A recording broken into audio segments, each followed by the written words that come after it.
What up, though? OG Kenny, O_G_Kenny at Retired from the Streets TV, and welcome to another installment of Retired from the Streets TV. Like I've been telling y'all, man, all these stories I'm telling, like around this time frame, come from me being in Jared, Virginia, in Greensville Correctional. Spent them few months down there, about 5 or so to be exact, and it was a different situation.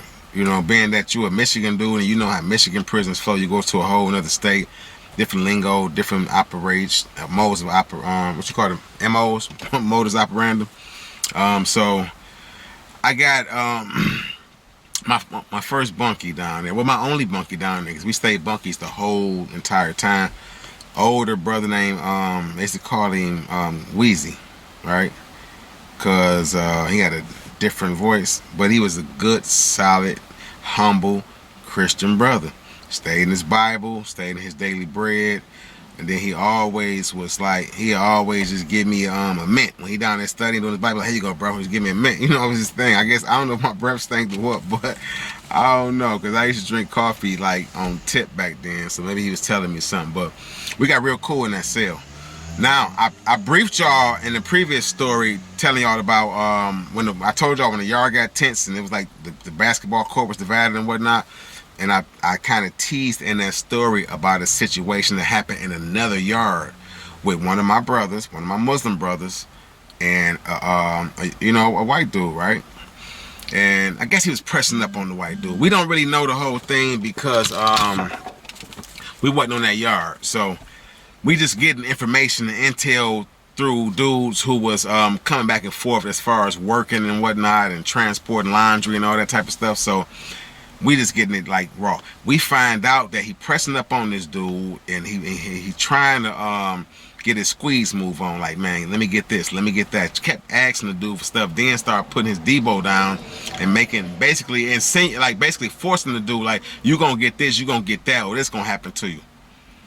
Mind you, I keep telling a lot of people, and a lot of y'all who've been incarcerated already know, the movies don't do it justice. You don't have to be no white dude, a part of no biker gang, a part of the Aryan Brotherhood, and none of that stuff to be solid and to be swinging the sword. Dude wasn't buying it, so he got the brother together. You feel me? He got his wata out and got the hang, hitting him up, and it wasn't good for the brother. It didn't look good. They actually said that the brother had a 50-50 chance of making it through. So that's serious for something that you put on yourself.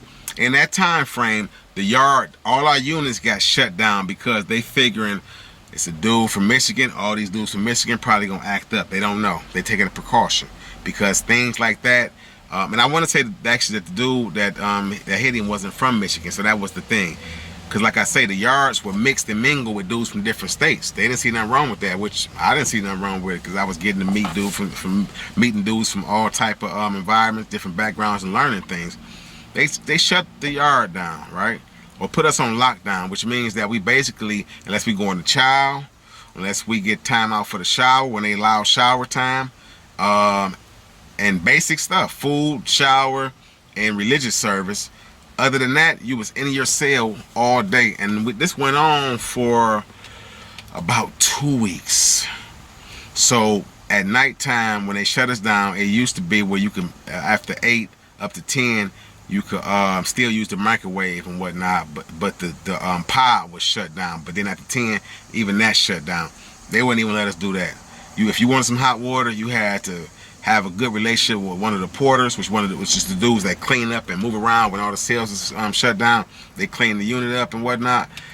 If you wasn't cool with one of them, you was paying them to get stuff done for you. Take this over there to old boy. Tell him to give me a coffee shot. Hey, tell him I need a noodle. Hey, bro, heat this water up, right? And mind you, if it's only a couple of porters out there, like 2 of them, and you got 30 or 40 cells with 2 dudes apiece, it's a lot of dudes asking you to do stuff. So you get overwhelmed. So you got to charge dudes. You got to start putting tax on it, or they got to be cool with you. We in this cell on this lockdown, right? Going through these issues, going through the politics of being on lockdown. Your bunkie got gas, you're smelling it, right? Your bunkie got to pee, you turn your head. He got to take a dump.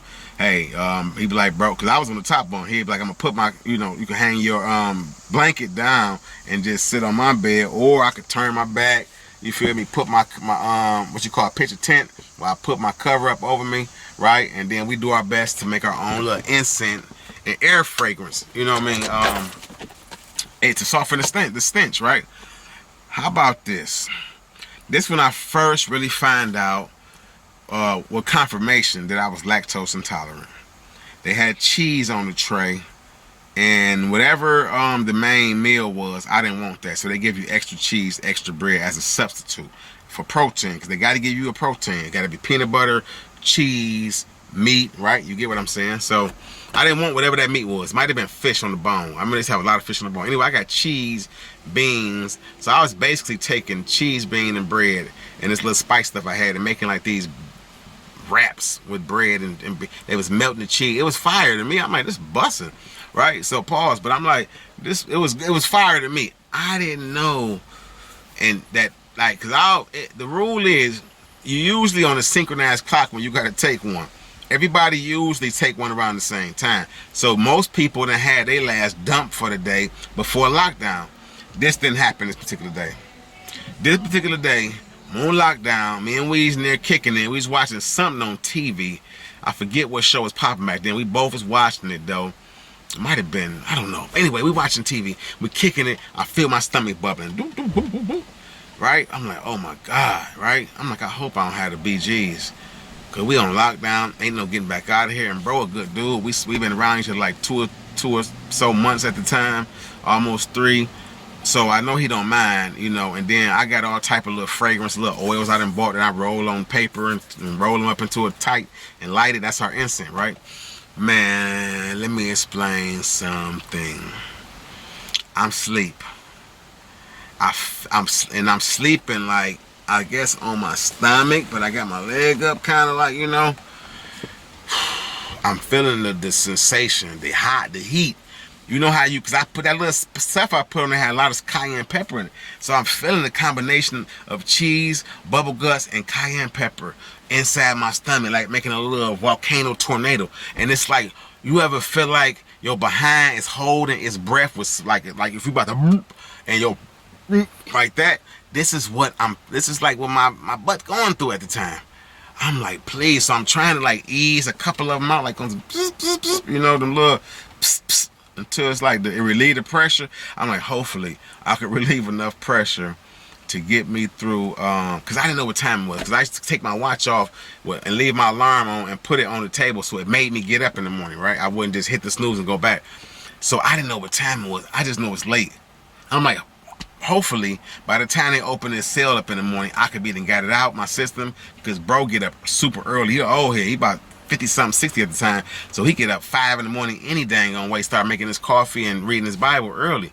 Hopefully he out the cell and I can do this. This not happening, y'all. It's not happening for your boy. Let me explain something.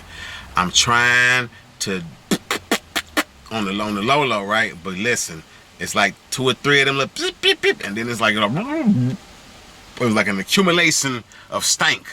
Just holding on. And I'm like, please, God. I had to slide down. I had to take my dang on blanket and lay it down. Luckily, he's asleep hard, and he used to put them little orange earplugs in. I had to. I felt bad for him, because once I dropped that initial one and I hit the water, because the rule is, right, as you're dropping and hit that water, so that way it get them fumes and the load all right, boom, take it together. It's going to alleviate. It's called put some water on that ish. It's going to alleviate the stank tremendously. Let me explain. I was doing that. That boy was still rocking. I was sad for myself and him. I was embarrassed. The brother started moving in his sleep. I seen it. You know, you hear him like, nah. And I'm like, damn, I hope the brother ain't woke. Cause I'm trying. So I'm listen. I'm trying to be like, my bad, bro. I'm not trying to say it loud, right? So that if he is still asleep, I don't wake him, right? But I'm saying it audibly enough to where if he woke a little bit, he hear me. I'm like, dang, my bad, bro. That's that cheese and beans, man. I'm like, you know, I might have had my head down trying to explain, even though he couldn't see me because the dang on the blanket hanging. But I'm apologizing the best way I can to him while I'm trying to light this. I got these matches, so the matches, the sulfur kind of knocking the smell down, but the actual the little paper was light and it kept going out. I did my best, cause you listen, the most gap of air you getting in is like about that much, because our window used to be acting up and it was stuck. And then it's getting cold. It's like towards the winter, so we didn't really want the window open, but I cracked it a little bit for the brother as much as I could, and I lit the little incense. Bad day. I found out what to eat and what not to eat. You feel me? Like, cause listen, we was on that 10 days, and I wasn't used to that. I'm used to going straight to the hole. If you on lock, we in the hole. I'm in the box. So I already know. I don't even want to come out for an hour when I'm in the box. Not really. If it's cold outside, if it's too hot, I'm in this boy. I'm doing my little bid. I'll see y'all when I get out the hole. My thing was, I was just like trying to hold on to the dignity of the sale at the time and trying to keep me and the brother on good rapport, because I don't care how cool you is with a dude. When you in them situations tight like that, and you gotta do your thing, they understand, but it's usually at a reasonable hour, like I was saying. So if we wasn't 1, 2, 3 in the morning taking a dump type dude, so I didn't want him to feel disrespected, even though I couldn't help myself and I couldn't hold it. And because I done seen dudes 3 in the morning, you hit boom, boom, boom, boom, boom, boom, boom, boom, boom. Yeah, I got a story about that coming up. Yeah, in Virginia, 2 bunkies, middle of the night, and yeah, it's always some dudes that you think is close to them, close, and they don't be. Man, anyway, that was a little nasty little story, but it was a very interesting time for me, because that ordeal I went through until I finally get out that bed went on about an hour. So I was trying my best. I'm like, please, I'm laying in different positions. I'm pulling the pressure off of my my intestines by moving the pants out, my shorts rather, that I slept in. Yeah, man, I love y'all, man. It's been a long day for me. My dog got parvo. I'm a little emotionally drained. Look at what this cost me. Can y'all see that? Y'all see what it say just for parvo? You see that? That's deep, man. My baby is sick right now. I got a cane corso, so she about 70 pounds. She'll be a year next month. Start regurgitating yesterday and whatnot, and wasn't acting herself. She usually jump all over me, be way up in my chest with her big butt. We got dogs here. We got pit bull. We got the 2 French bullies y'all seen. On the video I said slap me if this don't work. You see Blue and Bella. But Onyx, my baby Onyx, she jet black. I had to sanitize the back seat. It's been a rough ordeal. And then it's like everything coming out like water. So every 15-20 minutes I'm cleaning up. She about to get some Pampers on, because I ain't got time for it. She gonna just be getting changed Pampers, because this is horrible. And yeah, I got drop cloth everywhere. Anyway, I'm telling y'all too much, but it's like that story. Listen, that story, her going through this today, that's why it's relevant. Her going through all this pooping and all this stuff reminded me of that Virginia story, so it's relevant a little bit. I'm sorry. I love y'all. I see y'all tomorrow, man. I'll be in better energy, better spirit with another story from Virginia, the great state of Virginia. Shout out to TBP, Team Banky Pie. I almost got it every time I tell a Virginia story. Shout that brother out, because he repping Virginia horror for the genre and the lane that we're in, telling these true to heart, real life stories. And I'll see y'all later, man. If y'all ain't subscribed, hit the subscribe button, hit the notification bell so y'all get them right away.